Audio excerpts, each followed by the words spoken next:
అర్థం కాదు, కొంతమంది మాట్లాడుతుంది అంటే కన్ఫ్యూజన్గా ఉంటుంది. దేవుని కార్యాలు కన్ఫ్యూజన్గా ఉండదు, క్లియర్గా ఉంటుంది. అది దర్శనమే కావచ్చు, లేకపోతే దేవుడిచ్చే కళలే కావచ్చు, ప్రతిదీ కూడా స్పష్టంగా బయటపరుస్తారు. అక్కడ కొన్నేళ్ళకి దూతను పంపించి విషయాలు చెప్పాడు. అదే విషయాన్ని ఇక్కడ పేతురు కూడా దేవుడు తెలియజేశారు. ఒక దుప్పటి లాంటిది దిగి రావడం, దానిలో సమస్యలు జంతువులు, చతుష్ప జంతువులు ఉండడం, వాటిని చంపుకొని తినమని ప్రభు చెప్పడం స్పష్టంగా విన్నాడు. అయ్యా ఇది నేను ఎప్పుడు తినలేదు, ఎప్పుడు నా నోట్లో పడలేదు, ఇవన్నీ కూడా అంటే దేవుడు నిషేధించిన దాన్ని దేవుడు దాన్ని నిషేధించిందని అంటావా? దేవుడు స్వీకరించిందని నేను నిషేధించంటావా? దేవుడు పవిత్రపరిచిన దాన్ని నేను నిషేధించిందని అంటావా అని స్పష్టంగా దేవుని ఆయన వినిపించింది. అంతలోపల మనుషులు వచ్చారు. కొన్నేళ్ళు ఇప్పుడు దేవుడు అంటాడు ఆ మనుషులతో పట్టుకోండి. హల్లెలూయా, ఒకటి గట్టి హల్లెలూయా. ప్రియుడికి దేవుడు సమస్తాన్ని తేటగా బయటపరుస్తాడు. ఎప్పుడంటే నువ్వు బాకాలోయ వెళ్ళాలి, నువ్వు బాకాలోయ పడి కన్నీటి లోయలో పడి నువ్వు ప్రార్థన పూర్వకంగా సాగిపోయినప్పుడు ప్రతిదీ మనకు చెప్పకుండా ప్రభు ఏ కార్యాన్ని చేయనిచ్చి. నేను ఎన్నో విషయాలు చూస్తున్నాను, ఎన్నో విషయాలు నా ఆత్మీయ జీవితాన్ని నేను చూస్తున్నాను. దేవుడు సమస్తాన్ని కొన్ని ప్రాబ్లం వచ్చినప్పుడు దానికి సొల్యూషన్, పరిష్కారం కూడా దేవుడు చెప్తాడు. పలానా వాడిని సంప్రదించు, దీనికి సొల్యూషన్ ఉంటుందని ప్రభు చెప్తాడు. అలా మేము ముందు మూవ్ అయినప్పుడు ఖచ్చితంగా కార్యాల నుండి విడుదల పొందుతున్నాం. Praise lord. సమస్య వచ్చినప్పుడు వీళ్ళ ద్వారా ఇది పరిష్కరించబడుతుంది. ఈ సమస్యల పరిష్కారం కోసం వీళ్ళు ఉంచాలని ప్రభు స్పష్టంగా చూపించడం నేను చూశాను. అండ్ నేను దాన్ని ఫాలో అయ్యాను, దాన్ని అనుసరించాను, ఆ సమస్య నుండి విడుదల పొందాను. ఆమేన్. కాబట్టి పిల్లలు ఎప్పుడు చెప్తుంటే మన పాతాళంలో కన్నీళ్ళ దేవుడు మన ఆ మార్గాలు నడిపిస్తాడు. సంతోషంగా సాగిపో, ప్రభు చేతి కబుర్లు నువ్వు చేయవలసిన వాటిని నీకు చెప్తాను. సరే అక్కడికి వెళ్ళాడు సభ్యులు ప్రవర్తన. వెళ్ళేసరికి అయ్యా నీ కుమారుని దేవుడు రాజు అభిషేకించాడు అనుకుంటే వెంటనే ఎలియాబు అనేవాడిని తీసుకొచ్చాడు. కొడుకులందరినీ సిద్ధం చేసి తీసుకొచ్చాడండి. అని చూసి కూడా మునిపే పాపం అంటే తను అనుకుని తను చేసిన ప్రాజెక్టు, లేకపోతే తను నిర్ణయించిన వ్యక్తి పాడైపోయాడు. రాజు ఉండవలసిన వాడు ఆ రాజరికానికి సరిపోయేటట్లు జీవించాడు. సో ఇంకొక రాజు కావాలి. సో కాబట్టి ఆ యెషయా కొడుకుని తీసి నిలబెట్టేసరికి అడవుడికి వెళ్ళతని అభిషేకించాలంటే దేవుడు అంటాడు, సమయంలో ఎందుకు తొందరపడతావు? నువ్వు బయలుపాటు చేస్తున్నావు. మనుషులు లక్ష్య పెట్టి వాటిని యెహోవా లక్ష్య పెట్టండి, బయలుపాటు చేస్తున్నావు. ఇతడు కాదు అన్నాడు. అతను రెండో ఒకటి ఇలా వరుసలు అంటే దాని అర్థం ఏంటంటే ఆవేశంలో మనం ఏ నిర్ణయాలు చేయకూడదు, ఏ నిర్ణయాలు తీసుకోకూడదు. మనం నిర్ణయాలు తీసుకునేటప్పుడు 4 విషయాలు గమనించాలి. దుఃఖంలో ఉన్నప్పుడు మనం ఏ తీర్మానాలు చేయకూడదు, ఆనందంగా ఉన్నప్పుడు కూడా ఏ తీర్మానాలు తీసుకోకూడదు, అండ్ కోపంలో ఉన్నప్పుడు కూడా మనం ఏ డిసిషన్ తీసుకోకూడదు, అండ్ తొందరపాటుగా ఉన్నప్పుడు తొందరగా ఉన్నప్పుడు ఏ తీర్మానాలు చేయకూడదు. నిదానంగా సమయం తీసుకొని నా దగ్గర చాలామంది వస్తారు, అన్న వీడు మనిషి కాదన్న సైకోడు, వీడితో కాపురం చేయలేనన్నా, వీడు దుర్మార్గుడన్నా, పాపాత్ముడు, వీడితో ఉండలేనన్నా, దానికి విడాకులు తీసుకుంటున్నాను, ప్రార్థన చేయమంటారు. నేను అన్నాను, అమ్మ ఇది దైవ చిత్తానుసారంగా ప్రభు ప్రేరణతో చేస్తున్నావు అని అడుగుతాను. అవన్నీ నాకు తెలియదు, నాకు విపరీతంగా కోపంగా ఉందన్నా, నాకు చాలా బాధగా ఉందన్నా, వదిలేస్తాను. నేను అంటే వదిలేయచ్చు. నీకు ఒకటి నీ భర్తను వదలాలని నాకు ఒక 6 నెలలు టైం చేసుకో, కామ్గా ప్రార్థన చేసుకో. ఆ తర్వాత దేవుడు నీకు చెప్తే అప్పుడు నేను నిర్ణయం చేసుకో. భర్తను వదిలేసుకొని దిక్కులేని స్థితిలో జీవిస్తూ ఆ తర్వాత బాధపడి ఇవన్నీ ఎందుకు? కొంత టైం తీసుకో, ప్రేయర్ చేసుకో. ప్రభు నీకు చెప్తే ఆ తర్వాత దాని ప్రకారం చేయండి. Praise lord. ఒకసారి నేను ఒక హాస్పిటల్కి వెళ్ళానండి, ప్రేయర్ చేయడానికి వెళ్ళాను. ప్రేయర్ చేయడానికి వెళ్తే అక్కడ ఒక చిన్న సమస్య. నాకు తెలిసిన వాళ్ళు ఎవరో ఉండి అబ్రాహ్మణ నా దగ్గరికి వచ్చారు. వచ్చి హాస్పిటల్లో పలకరించారు. ఆ తర్వాత ఇద్దరు ఉన్నారు కదా, తల్లి వారి కూతురు ఎవరో ఉన్నారు. వాళ్ళు అన్నారు, అన్న చిన్న సహాయం కావాలన్నా అన్నారు. హాస్పిటల్లో సహాయం అంటే ఏమై ఉంటుంది చెప్పండి? చెప్పాలి అన్న సహాయం ఏ సహాయం ఏంటంటే డబ్బు ఏమని అనుకోనమ్మా, డబ్బు అడుగుతారేమో, నేను డబ్బు ఏం తెచ్చుకోలేదు, డబ్బులు నేను ఎంట పెట్టుకొని తిప్పను, సరే కావాలంటే నేను మందిరానికి వెళ్ళి పంపిస్తాను అని అంటే అయ్యో డబ్బు సహాయం కాదన్నా అన్నారు. మరి ఇంకేంటమ్మా అని అడిగాను. అప్పుడు ఒక మాట సహాయం అన్న అంటే సరే డాక్టర్లతో ఏమైనా మాట్లాడాలా, నర్సులతో ఏమైనా మాట్లాడాలి, నాకు పెద్దకి హాస్పిటల్ డాక్టర్లు నర్సులు కూడా ఎవరు పరిచయం లేదమ్మా. అది కాదన్నా, అది ఆ మూల మీద కూర్చొని చూడండి అంటే ఓ మూల మీద ఒక ఆమె ముంగుసి మూతి పెట్టుకుని కూర్చోవాలి.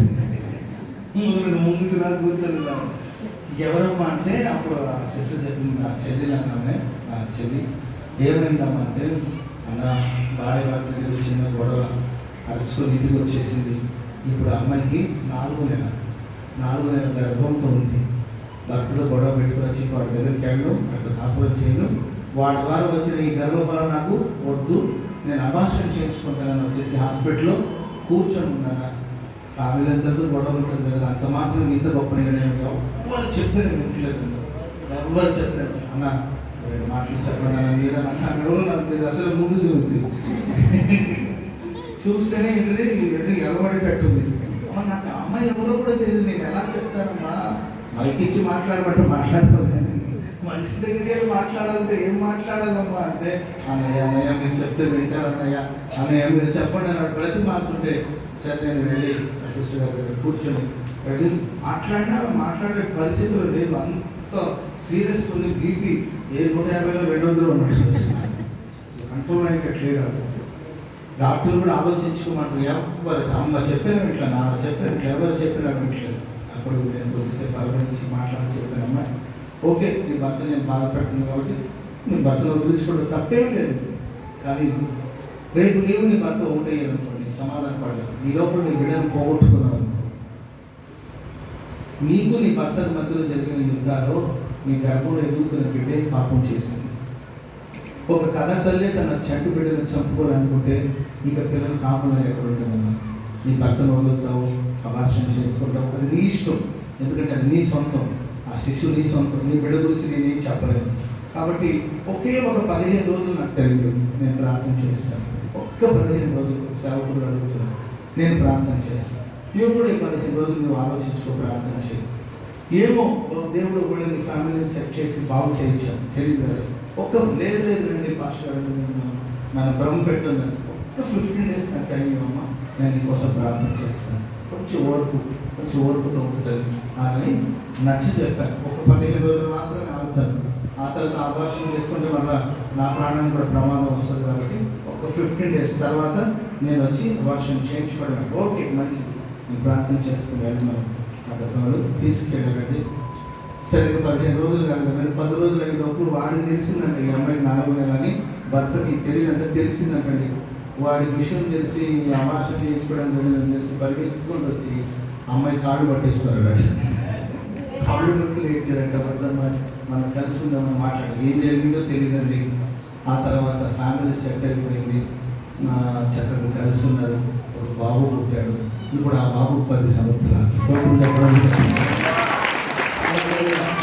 ఆ బాబుకి ఇప్పుడు 10 ఏళ్ళండి. ఎప్పుడైనా కనపడినప్పుడు అంటారు, అన్న వీడు ఎవడు తెలుసానా, ఆ రోజు నీవు కానీ ఆపుకుంటుంటే వీడు మట్టిలో కలిసిపోయాడు, కానీ ఆ రోజు నీవు ఆపావు కాబట్టి వీడు ఉన్నాడు. ఆ తర్వాత వాడు ఫ్యామిలీ బాగా రిలేట్ చేస్తారు, మళ్ళీ వాడికి పిల్లలు లేదు, వీడు ఒక్కడే. ఆ తర్వాత సంతానం కలగలేదు, కారణం ఏంటి నేను అంటాను, ఒకవేళ కానీ ఆ రోజు ఆ చెండు బిడ్డ ఆమె చంపుకొని ఉంటే జీవితం అంతా ఆమెకు సంతానమే లేదు, ఇక లైఫ్ లాంగ్ గొడ్లాలతో బతికేసింది. అడగండి కాదు, అదే మొదటి సంతానం, అదే ఆఖరి సంతానం. కొంచెం ఆవేశం జీవితాన్ని నాశనం చేసింది, కానీ ఒక 15 రోజులు టైం పట్టింది. 10 రోజుల్లోనే జీవితం మారిపోయింది. ఇప్పుడు 10 ఏళ్ళు వాడికి. ప్రైజ్ లార్డ్, హల్లెలూయా. కాబట్టి పిల్లల ఆవేశం కొన్నిసారి, కోపం కొన్నిసారి ఆనందం. కోపం వచ్చినప్పుడు మీరు చూడండి, యూత్ పిల్లలు చూడండి, కోపం వస్తే అడవుడికి వెళ్ళిపోయి సూట్ కేసు అనుకుని నేను అసలు అమ్మ వద్దు నాన్న వద్దు ఎవరు వద్దని సూట్ కేసు తీసుకొని బస్ స్టాండ్ దాకా పోతుంది. అక్కడికి వెళ్ళేసరికి కోపం తెల్లాల్సింది, అర్థమైందండి. బస్ స్టాండ్ దాకా వెళ్ళిపోయి సూట్ కేసు అనుకుని ఎక్కడికి వెళ్ళాలో తెలియదు. ఏ ఊరు టికెట్ తీసుకోవాలి, మార్కాపురం తీసుకోవాలా, వినుకొండ తీసుకోవాలా, నర్సరాపేట తీసుకోవాలా, గుంటూరు తీసుకోవాలి, అర్థం కాదండి. పాపం బిగోమని చూస్తుంటుంది, మళ్ళీ సూట్ కేసు తీసుకొని వస్తుంది. నేనంటే దీనికి అంత పడాలి, అదే ఇక్కడ ఒక అరగంట ఆలోచన. ప్రైజ్ లార్డ్, హల్లెలూయా. కొంతమందికి ఆనందం ఎక్కువైపోయి హామీలు ఇచ్చేస్తా ఉంటారు, నెరవేర్చాలిగా. రాజకీయ నాయకులు ఆనందం ఎక్కువైపోయి హామీలు ఇచ్చేస్తారు, నెరవేర్చాలిగా. మనం నెరవేర్చగలుగుతామో లేదో చూసుకొని హామీలు, ఆనందంతో కూడా మనం ఏ డిసిషన్ తీసుకోకూడదు, ఆవేశంలో మనం ఏ నిర్ణయాలు తీసుకోకూడదు. మనం ప్రార్థన చేసుకుని కూల్గా ఉండాలి. పిల్లలు ఈ దేవుడు మనకి ఏది ఇచ్చినా మంచివి ప్రసాదిస్తుంది. స్తోత్రం చెప్పడం. ఆవేశంతో అభిషేకించుంటే ఇంకొక సౌలు అయి ఉండేవాడు, ఎలియాబు. ఆవేశంతో తల మీద నూనె పోస్తుంటే ఇంకొకటి వచ్చి ఉండేవాడు, సౌలు ఎంత కష్టపెట్టాడో అలాంటి కష్టం. కాబట్టి సమూయేలు నీ లైఫ్లో మరలా దుఃఖం నిట్టూర్పు రాకుండా నేను ఒక రాజుని ఇవ్వబోతున్నాడు, అతని ద్వారా నా హృదయం సంతోషిస్తుంది, అతని ద్వారా మీ హృదయం కూడా ఉల్లసిస్తుంది. స్తోత్రం చెప్పడం గట్టిగా. కొంతమంది ఇలా అనుకుంటారండి, కొంతమంది ఇలా అనుకుంటారు ఏమంటే అందంగా ఉన్నాడు కాబట్టి ఎలియాబుని షమ్మాని దేవుడు తీసేసాడేమో, అందంగా ఉంటే దేవుడికి ఇష్టం ఉండదేమో అనుకుంటారు కొంతమంది. ఇంకొక రకం అందం మోసకరం, అందం మోసకరం, అందరినీ మసం చూసుకోండి ముఖానికి. అందంగా ఉన్నవాడు అంటే దేవుడికి ఇష్టం ఉండదని ఇదొక బెట్ అనమాట. అందంగా ఉన్నవాడు దేవుడికి ఇష్టం ఉండదు. అందుకే ఒక ఆయన ఉన్నాడు నాకు తెలుసు, భార్య చక్కగా ఉంటుంది. బాబు దేవుడి సృష్టి మనం ఏం చేస్తాం, కళ్ళు ముక్కు నోరు ఏంటో ముక్కట్లు మొహం బాగుందంటే దేవుడి సృష్టి మనం ఏం చేస్తాం చెప్పండి. ఆ అందంగా ఉందని అంటాడు భర్త. ఒకే అనుమానం, ఎందుకంటే ఇట్లా అనుమానిస్తానంటే నాకేదో అనుమానం, సాతాను నీ చుట్టే తిరుగుతున్నాడేమో అని. నేను అన్నాను సాతాను ఆమె చుట్టూ కాదు బాబు, నేను ఎత్తిరెక్కి కూర్చున్నాను. అందంగా ఉన్నవాళ్ళని దేవుడు ద్వేషిస్తారంట అటు అనుకుంటే కదా. అందంగా ఎవరి హ్యాండ్సమ్గా స్మార్ట్గా ఉన్న ఎలియాబుని దేవుడు తీసేసాను ఈయన కాదు అని చెప్పి పక్కన పెట్టేశాడు. అంత షమ్మానవాడు వచ్చాడు, ఆడిని ఇట్లా వరుసగా ఇంట్లో 7 పక్కన పెట్టేసాడు. ఎవరిని మరి ప్రభు ఆ రాజు స్థానానికి నియమించాడంటే పిల్లల దావీదు గురించి మనం చూస్తాం. సుందరుడైన దావీదు, స్తోత్రం చెప్పడం గట్టిగా. చక్కని నేత్రం గలవాడు, స్తోత్రం చెప్పడం గట్టిగా. దావీదు కూడా చాలా చక్కని వాడు. దావీదు పొట్టోడా, చాలా మంది ఎందుకు చెప్తారు పొట్టోడు దావీదు అంటారు. పొట్టోడా, మరుగుజోడా దావీదు, ఎవరు దొడ్డికాలుడా, కుంటోడా ఎవటోడా దావీదు రూపసి, స్తోత్రం చెప్పడం గట్టిగా. అన్నదమ్ములందరికన్నా ఎంతో హ్యాండ్సమ్గా చాలా చక్కని వాడు. ఆయన కళ్ళు కూడా చక్కని నేత్రం గలవాడని భయపడింది. ఆమేన్, హల్లెలూయా. భావాలను కూడా ఆల్మోస్ట్ కళ్ళలోనే కనబడుతుంది. ఆ కళ్ళను బట్టి మనం చెప్పొచ్చు వీడు స్వచ్ఛమైన వాడా లేదా ఇతడు కపటమైన వాడు అనేది ఆల్మోస్ట్ కళ్ళలో ఎట్టి కనబడిపోతుంది అంటుంటారు. మరి ప్రేమైన వాడు చక్కని నేత్రం గలవాడు, అతని మనసులో ఆ చక్కదనం అంతా కూడా ఆయన కళ్ళలోనే కనబడుతుంది. స్తోత్రం చెప్పడం. చూడండి, సమూయేలు అనుకున్నప్పుడు బాహ్య రూపాన్ని మాత్రమే చూసి చేద్దాం అనుకున్నాడు, సెలెక్ట్ చేద్దాం అనుకున్నాడు. కానీ దేవుడు బాహ్య రూపం, ఆంతర్య రూపం. అంతరంగం అందంగానే ఉంటుంది, బాహ్య రూపం కూడా అపురూపంగా ఉంటుంది. అలాంటి బెస్ట్ ఒక మంచి రాజు, చరిత్రలో నిలిచిపోయే రాజు, దేవుని హృదయానుసారమైన దావీదు, దేవుని హృదయానుసారమైన రాజు. ప్రియులారా, యాజకత్వం, రాజరికం, యాజకత్వం, మెల్కీసెదెకు క్రమాన్ని బైబిల్లో చూస్తాం.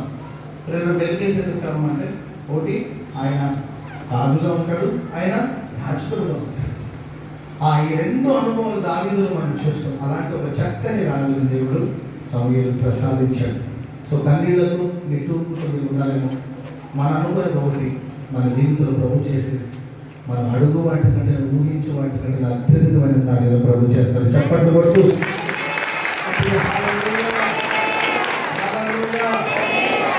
బైబిల్లో చదువుకుంటాడు. చెప్పిన వాళ్ళగా ఇశ్రాయేల్ ప్రజల గురించి మనం చూస్తాం. ఇశ్రాయేల్ ప్రజలు అరణ్యం, ఇశ్రాయేల్ ప్రజలు ఐగుప్తులు కన్నీళ్లు విడిచారు, నిట్టూర్పు విడిచారు, అంగలార్చారు, నిట్టూర్పు విడిచారు. ఏంటి వాళ్ళ నిట్టూర్పుకి కారణం ఏంటి? వాళ్ళ కన్నీటికి కారణం ఏంటంటే వాళ్ళు వచ్చేటప్పుడు ఒక రాజులాగా వచ్చారండి. 70 మంది వచ్చారు ఐగుప్తు దేశానికి. వింటున్నారా? నిద్రస్తుందా? హుషారుగా ఉన్నాడు ఒకసారి హల్లెలూయా చెప్పండి. ఉత్సాహంగా ఉన్నవాడు హల్లెలూయా చెప్పండి. ఉత్సాహంగా ఉన్నాడు హల్లెలూయా చెప్పండి. ప్రైజ్ ది లార్డ్ చెప్పండి గట్టి హల్లెలూయా. ఇది పెద్ద ప్రమాదం. ఒకసారి నేను ఇలాగే వాక్యం చెప్తూ నిద్రపోయేవాడు హల్లెలూయా చెప్పాను. రాగరాకు ఒక ఆయన వచ్చాడండి పాప ప్రార్థనకి. రాగరాకు వచ్చాడు పాప. వాడు ఆయన అసలు భక్తి ఉండదు ఆయనకి. భార్య ఎప్పుడు బాధ పెడుతున్నాడు. ఆ సిస్టర్ గారి ప్రార్థన నిద్రపోయేవాడు అన్నీ చెప్పండి, ఆయన ఒకడే చెప్పాడు. అందరూ నవ్వారు. దేవుని 65 మంది మానేశారు. ఇది పెద్ద ప్రమాదం. ఎవరు అనుకోవద్దు. అలా ఉత్సాహం ఒకసారి చేతులు హల్లెలూయా చెప్తావా? గట్టిగా హల్లెలూయా, గట్టిగా హల్లెలూయా. ఇశ్రాయేలు ప్రజలు వచ్చినప్పుడు 70 మందిని రాజు అనుగ్రహం వాళ్ళకి వచ్చి రాజు పిలుపుని అందించాడు. యాకోబు వాళ్ళ కుమారుడు యోసేపు ఐగుప్తుని ఏలుబడి చేస్తున్నాడు. సో కాబట్టి బండ్లు పంపించారు, కాలినడక దేవుడు రాలేదు. వాళ్ళు వాహనాలు పంపించారు, వాళ్ళకి కారు పంపించారు. స్తోత్రం చెప్పడం గట్టిగా ప్రార్థన తీసుకొచ్చారు. ఎవరు కారు పంపించారు మీ ఇంటి దగ్గరికి? పాపం మీరు నానా తిప్పలు పడి ఆటోలో వచ్చారో నడిచి వచ్చారో ఎట్లు తిప్పలు పడి వచ్చారు. మీకు వెహికల్ అరేంజ్ చేశారండి. మీరు రావగానే కార్పెట్ వేసారా? మెరుగైన రాసేసారు కానీ కార్పెట్ వేసారు. మీరు అయినా వచ్చారు, కానీ ఆ ఫ్యామిలీ అలా రాలేదు. వాళ్ళ కోసం వాహనాన్ని పంపించారు. వాహనాల మీద బండ్ల మీద ఎక్కించి దర్జాగా రాజులాగా వచ్చారు. వచ్చేటప్పుడు ఆ బిగినింగ్ ప్రారంభం అద్భుతంగా వచ్చారు. ఆ దేశంలో బెస్ట్ ప్లేస్ అని చెప్పొచ్చండి. చాలా మంచి ప్రదేశం, నీళ్లు ప్రవహిస్తున్న అంటే సస్యశ్యామలం ఉన్న ప్రదేశం వాళ్ళకి ఇచ్చారు. చాలా మంచి బతుకు ఒకప్పుడు వాళ్ళు. మిగతా వాళ్ళందరూ వచ్చి వాళ్ళ ఆస్తులు అమ్ముకొని ధాన్యాలు తీసుకెళ్ళారు. కానీ ఈ 70 మంది స్థితి అలా కాదు. ఉన్నతమైన ఔన్నత్యం కలిగి వాళ్ళందరూ వచ్చారు. కానీ రాను వాళ్ళ పరిస్థితి ఏమైంది? వాళ్ళు బానిసలుగా మారిపోయారు. చూడండి, మన ప్రభులోకి వచ్చినప్పుడు మన ఉత్సాహంగా వచ్చి ఉంటాం, ఉద్యోగంగా వచ్చి ఉంటాం. కానీ ఆ ఉద్యోగం ఈరోజు మనలో ఉంటుందా? ప్రభులో నుంచి వచ్చినప్పుడు ఎంత ఆనందంగా ఉన్నాం, అదే ఆనందం ఈరోజు ఉంటుందా? ప్రారంభం ఉత్సాహంగా వచ్చి కొంతమంది తర్వాత నిరుత్సాహం పడిపోయేవాడు చాలా మంది ఉన్నారు. చివరికి వీళ్ళు బానిసలు అయిపోయారు. ఐగుప్తు దేశంలో బానిసత్వం చేస్తున్నారండి. గట్టి చాకరీ చేస్తున్నారు. మహాశ్రమ, బహుశ్రమ, కడుశ్రమను అనుభవిస్తున్నారు. ఆ సమయంలో వాడు దేవునికి ఎలుగెత్తి ప్రార్థన చేసి నిట్టూర్పు విడిస్తే వాళ్ళ నిట్టూర్పు చూసి వాళ్ళని విడిపించడానికి నడిపించడానికి ప్రభు దిగి వచ్చాడు. చెప్పండి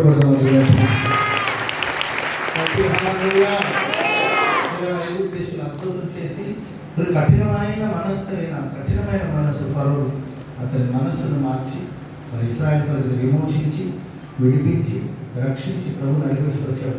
అరణ్యంలో దేవుడు వారిని నడిపించాడు. అవన్నీ కూడా ధ్యానించినప్పుడు చాలా అద్భుతంగా ఉంటుందండి. ఆ చరిత్ర ధ్యానించినప్పుడు వారికి భుజించడానికి కోసం దేవుడు ఏ ఆహారం ఇచ్చాడండి? మన్నా అనే ఆహారం ఇచ్చాడు. ప్రైజ్ లార్డ్, హల్లెలూయా. ఆకాశం మన్నా అనే ఒక ఫుడ్ పరలో ఉండే దేవుడు ఇచ్చాడు. నేను ధ్యానిస్తుంటే పిల్లలు నాకు ఇచ్చిన థాట్, నేను ధ్యానిస్తుంటే మన్నా కురిసినప్పుడు ఇప్పుడు అదంతా ఎడారి నేల మట్టి, మనం 4 అడుగేస్తే చాలా దుమ్ము లేచిపోతుంది. కాలు వస్తుంటే చదువు వెనక్కి దుమ్ము, డస్ట్. ఈ డస్ట్లో ఇప్పుడు మీకు భోజనం పెట్టారనుకోండి, మట్లో అన్నం దోసి పెట్టారని తింటారా? మట్లో అన్నం వేసి తినట్టు తింటారా? పండుగ ఇస్తరాకు ఏదో ఒకటి ఉంటారు కదండి. మరి దేవుడు ఆకాశంలో మన్నాన్ని దొరికిస్తుంది. ఎక్కడ పడుతుంది? మట్లో పడుతుంది. దేవుడు అట్టిస్తాడు ఆ ఫుడ్. అందుకే ఏం చేస్తాడు చేస్తుంది దేవుడు? మీకు ఉదయకాలం చీకటిగా ఉండగా, తెల్లవారుతుండగా ఉదయకాలం మీకు ఆహారం ఇస్తానని దేవుడు అండి. ఎందుకంటే ముందు మంచు కురిపించేవాడండి. ఆ మంచు నేల మీద రెడీ, అదొక లేయర్ లాగా రెడీ. ఆ మంచు ఒక తెరలాగా. ఇప్పుడు మన అన్నం వండి వైట్ క్లాత్ వేసి దాని మీద ఉంచుతుంటారు కదండి, ఆ అన్నాన్ని అట్లా దాని మీద పోస్తుంటారు కదండి. ఆ విధంగా ఒక తెల్లటి వస్తువులాగా దేవుడు ఆ ఉన్న ప్రదేశం అంతా మంచు కురిపించేవాడండి. ఒక తెరలాగా పరిచి దాని మీద ఆహారాన్ని కుమ్మరించేవాడు. చెప్పండి కూడా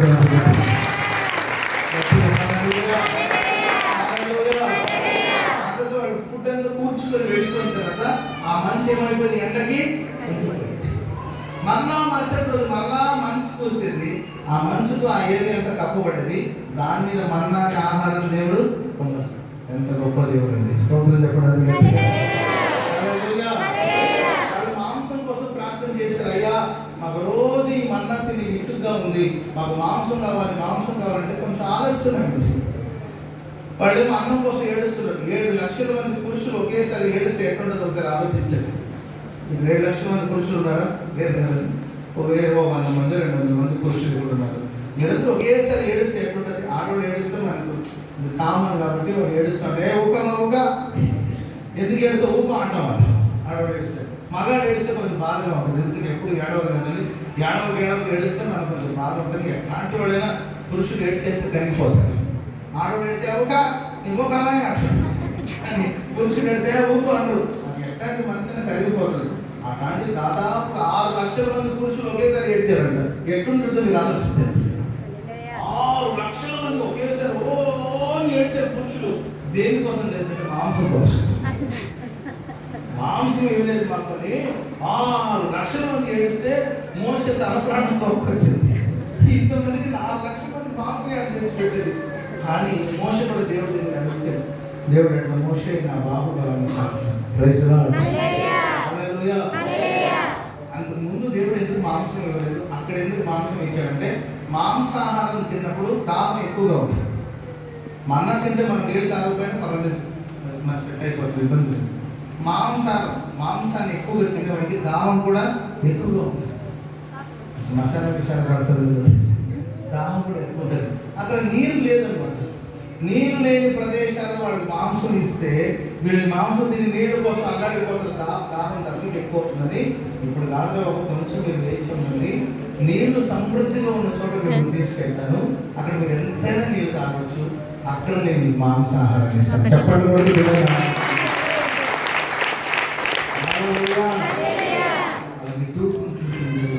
జీవితంలో ఉన్నతమైన కార్యం చేసి పోషించి సంరక్షించారు. పగలు మేఘస్తంభంలో, రాత్రి మేఘం కింద దేవుడు వాడిని తీసుకున్నాడు. ఇలా మనం చదువుకుంటే అరణ్యంలో ఎన్నో అద్భుతాలు ఆశ్చర్యకార్యాలు చేసి మనందరం దేవుడు కణాలలోనికి తీసుకెళ్ళాడు. సో పాప శాపం విడిపించిన మనల్ని యాత్ర చేయి మార్గంలో అతి ప్రియమైన బైబిల్ మనం చూస్తాం. మనం యాత్ర చేస్తాం, దేవుడు మేఘస్తంభంలో ఉంటాడు, అగ్నిస్తంభంలో మనల్ని నడిపిస్తాడు, మన అక్కర్లు తీరుస్తాడు, అవసరాలు తీరుస్తాడు. ఎప్పుడెప్పుడు ఎక్కడెక్కడ ఏది కావాలో నీకు తెలిసిన దానికంటే దేవుడికి ఎక్కువగానే తెలుసు. ఆమె జనరల్గా చూడండి, మన ఇళ్లలో చిన్న పిల్లలు ఉంటారు.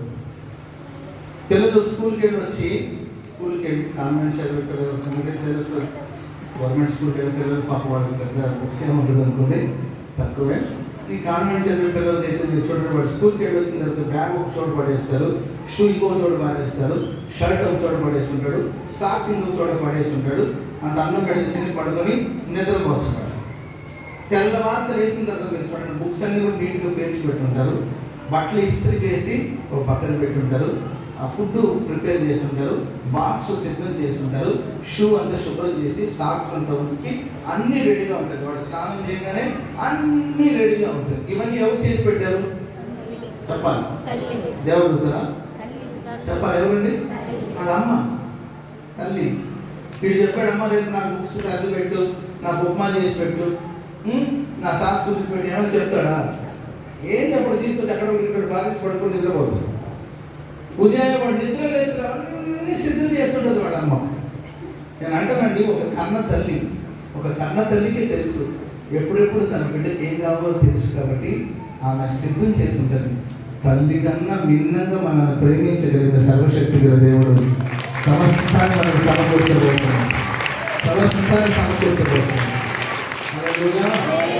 ఎప్పుడు సిమెంట్ కావాలో, ఎప్పుడు కంకర కావాలో అన్ని ప్రభువుకు తెలుసు. ఆలస్యం ఎప్పుడు అలక్ష్యం కాదు, ఆలస్యము ఆశ్చర్యకరం.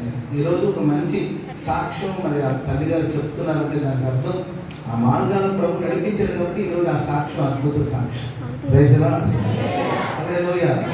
ఆ మార్గాలను నడిచాడు కాబట్టి అప్పుడు పెయిన్గా ఉండొచ్చు, అప్పుడు కష్టంగా ఉండొచ్చు, ఆ రోజు ఏడుపు వచ్చి ఉండొచ్చు, ఆ రోజు నిట్టూర్పు వచ్చి ఉండొచ్చు, ఆ రోజు విసిగిపోయి ఉండొచ్చు, ఆ రోజు అలసిపోయి ఉండొచ్చు, ఆ రోజు కలవరపడిపోయి ఉండొచ్చు. కానీ ఈరోజు అవన్నీ సమకూర్చే ఒక అద్భుతమైన సాక్షి. Praise lord. ఎన్నో సంవత్సరాల కష్టం ఈరోజు ఒక మంచి సాక్ష్యం. కాబట్టి ప్రభువు తెలుసండి ఎప్పుడెప్పుడు మన జీవితంలో ఏది అవసరం అందిస్తాడు. నడిపించేదేమో బాకాలో వెళ్ళబడి మనం వెళ్తాం. ఒక రోజు వస్తుంది, ఆ రోజు మన దుఃఖాన్ని సంతోషం మార్చి తొలకరి వాన దీవెనలతో కప్పుతుంది. నానాటికి మనం వృద్ధి పొందుతాం. తప్పక సీవలో ప్రభుత్వంలో కనబడతాం. మన దుఃఖాన్ని దేవుడు సంతోషముగా మార్చును గాక, మంగళార్పు నాట్యముగా మార్చును గాక. సర్వశక్తి గల దేవుడు మన అవసరాలు తీర్చును గాక, మనకు స్వస్థతనిచ్చును గాక, మనకు ఆరోగ్యం ఇచ్చును గాక, మనల్ని బలపరచును గాక, మన రాకడ కొరకు మనందరినీ సిద్ధపరచును గాక. ఆమేన్. దయచేసి అందరూ లేచి నిలబడండి, ఒక చిన్న ప్రార్థన చేసుకుందాం. దయచేసి అందరూ లేచి నిలబడండి, ఒక చిన్న ప్రార్థన చేసుకుందాం. కార్యక్రమాలు వివరాలను కూడా దైవసేవకులు పంచుకుంటారు. లేచి నిలబడి కళ్ళు కోసం ఒక 2-3 నిమిషాలు ప్రార్థన చేసుకోవాలి. అందరూ ప్రార్థన చేసుకోమని చెప్తున్నాను. నిలబడమంటే నిలబడడం, కూర్చోడమంటే కూర్చోవడం. ఇది డ్రిల్ ఏం చేయించట్లే. మీకు కళ్ళు మూసుకొని ప్రార్థన చేసుకోవాలి. ప్రభుత్వ దేవా, ప్రార్థన చేసుకున్నాను. దేవా, నేను బాగా లోయబడి వెళుతున్నాను. నేను వెళుతున్న మార్గం కన్నీళ్ళు, కానీ యాత్ర చేయ మార్గం నాకు అతి ప్రియమైన స్వామి. నీ వల్ల నేను బలం పొందాలి, నా దుఃఖం సంతోషంగా మారాలి.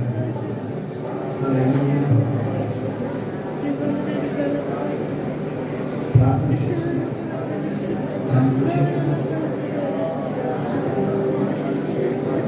సమయం ప్రవక్త ఏడుస్తున్నాడు. జరిగిన నష్టాన్ని బట్టి, పోగొట్టుకునే రాజును బట్టి, కృపకు దూరమైపోయిన సౌలను బట్టి ఏడుస్తున్నాడు. కానీ ఉత్తముడైన దానిని దేవుడు నీ కోసం సిద్ధపరచాడు. ప్రార్థన చేసుకో. ప్రభుత్వం అరణ్యంలో ఆశీర్వాదంగా నడిపించిన దేవుడు,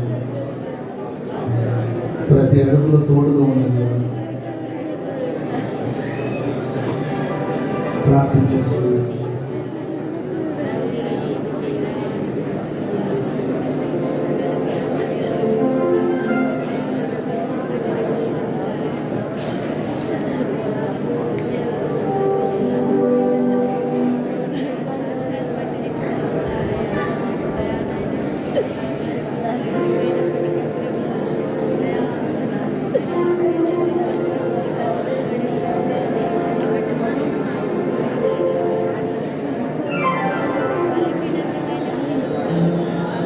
కృపగల దేవా, దయగల రాజా,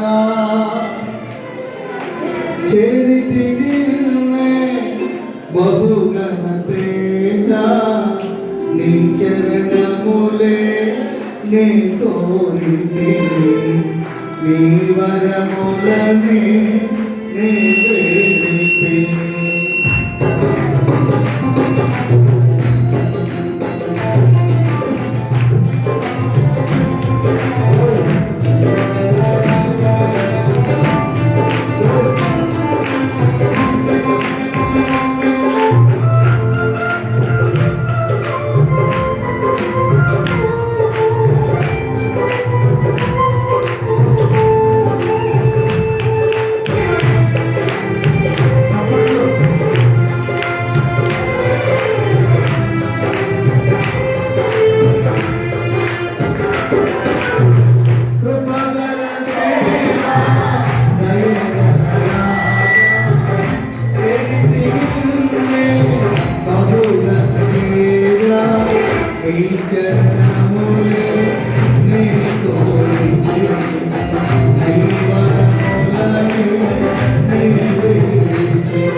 ప్రేమాస్వరూపి సర్వశక్తి వందనాలు కృతజ్ఞత సమర్పిస్తూ ఆరాధన ఆశీర్వాదం మీరు జరిగించినందుకే స్తోత్రం చేస్తున్నాను. ప్రారంభంలో ముగింపులు మీ ఆశ్రయంలో మీ బాధ్యతలు మీ సారథ్యం జరిగించినందుకే స్తోత్రం చేస్తున్నాను. నీవే సారథి మీ ప్రభు, నీవే తారవై నడిపించినందుకే స్తోత్రం. నీవే సారథివై గమ్యాన్ని చేర్చబోతున్నందుకే స్తోత్రం. శక్తి కలిగిన కార్యాలు చేయబోతున్నందుకే అందరినీ మీ చేతులు సమర్పిస్తాం. ప్రతి వారి యాత్ర తండ్రి శుభప్రదముగా మార్చబోతున్నది స్తోత్రం చెల్లిస్తాం. ప్రతి వారి యాత్ర ఆనంద యాత్రగా మార్చబోతున్నది ఇస్తాం. బాగాలో ఇవ్వబడి వెళ్ళిన దాన్ని ధరవడిలో మార్చుతున్నారు. తండ్రి తొలగని వారిని తన దీవులతో కప్పేటట్లు ఈ ఆశీర్వాదం చదివి బిడ్డలు నింపుమని ప్రార్థన చేస్తాం. నానాటికి బలాభివృద్ధి పొంది మహిమ కలిగిన రాకడ కొరకు సిద్ధపరచబడినట్లుగా కార్యాలు చేయమని ప్రార్థన చేస్తాం. ముఖ్యంగా మా సహోదరి కోసం, కుమార్తె కోసం, పరిచయం కోసం, కుటుంబం కోసం ప్రార్థిస్తాం. ఆశీర్వదించి దీవించండి. నీ కొరకు ఎదురు చూసి వారు నూతన బలాన్ని పొందుతారు, అనేక పరిగెత్తుతారు, సమస్యలకు నడిచిపోతారు, పక్షిరాజు వారి రెక్కలు చాపి పైకి ఎగురుతారని రాయబడి ఇస్తాను. బలపరిచి నడిపించడానికి ప్రార్థిస్తాం. వేదిక సేవకులందరి కొరకు ప్రార్థన చేస్తున్నాం. దీవించి ఆశీర్వదించి ఇప్పుడు వచ్చిన ప్రజలందరినీ మీ చేతులు సమర్పిస్తాం. ఘనత మహిమ ప్రభావాలు మీకే ఆరోపిస్తాం. యేసు నామమున ప్రార్థన చేసి అడిగి వేడుకుంటున్నాం తండ్రి. ఆమేన్. ఆమేన్. మన ప్రభువైన యేసుక్రీస్తు వారి కృప, తండ్రి దేవుని ప్రేమ, పరిశుద్ధాత్మ దేవుని సన్నిధి, సహవాసము, సమాధానం ఇప్పుడు నిలబడు గురించిన మనకు సకల పరిశుద్ధులకు, ముఖ్యంగా సంఘానికి, దైవ సేవకులకి, పరిచర్యకు, కూడి వచ్చిన బిడ్డలందరికీ సదాకాలం తోడు నడిపించుగాక. ఆమేన్. ఆమేన్. హల్లెలూయా. కూర్చోండి అందరూ.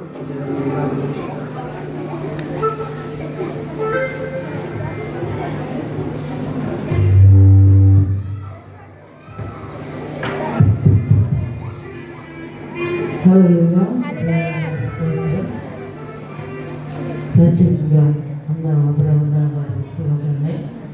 ఈ యొక్క పల్లెటూరు ప్రాంతం మారుమూల గ్రామం ప్రాంతంలో అది చాలా కొద్ది స్వల్పమైన పరిచర్యలో ఉన్న మనల్ని ప్రేమించి పిలవగానే మన ఆహ్వానాన్ని అందుకొని ప్రేమతో మన మధ్యకు వచ్చారు. అందుకొరకు వారికి ప్రత్యేకమైన వందనాలు తెలియజేసుకుంటాను.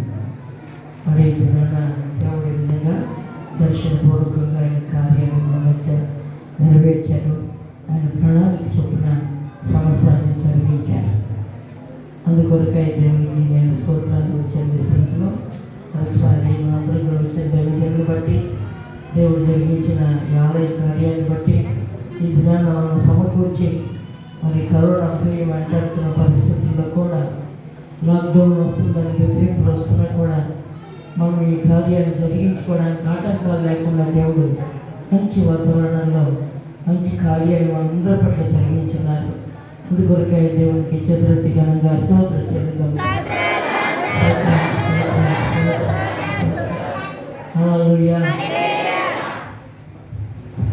హల్లెలూయా. ఇంతటితో ఈ ప్రార్థన ముగించబడింది.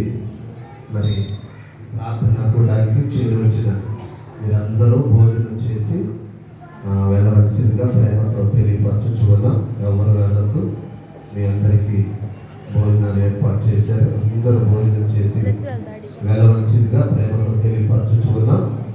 ఇప్పుడు మన మధ్యలో మరి హోసన్న మినిస్ట్రీస్ అధినేత పాస్టర్ అబ్రహాం గారు మీ అందరి కొరకు ప్రార్థన చేస్తారు. ఎవరు నెట్టుకోకుండా నిదానంగా ప్రార్థన చేయించుకోండి. దేవుడు మిమ్మల్ని అందరినీ ఆశీర్వదించుగాక. నన్ను బైబిల్ తీసుకో, బైబిల్ వచ్చి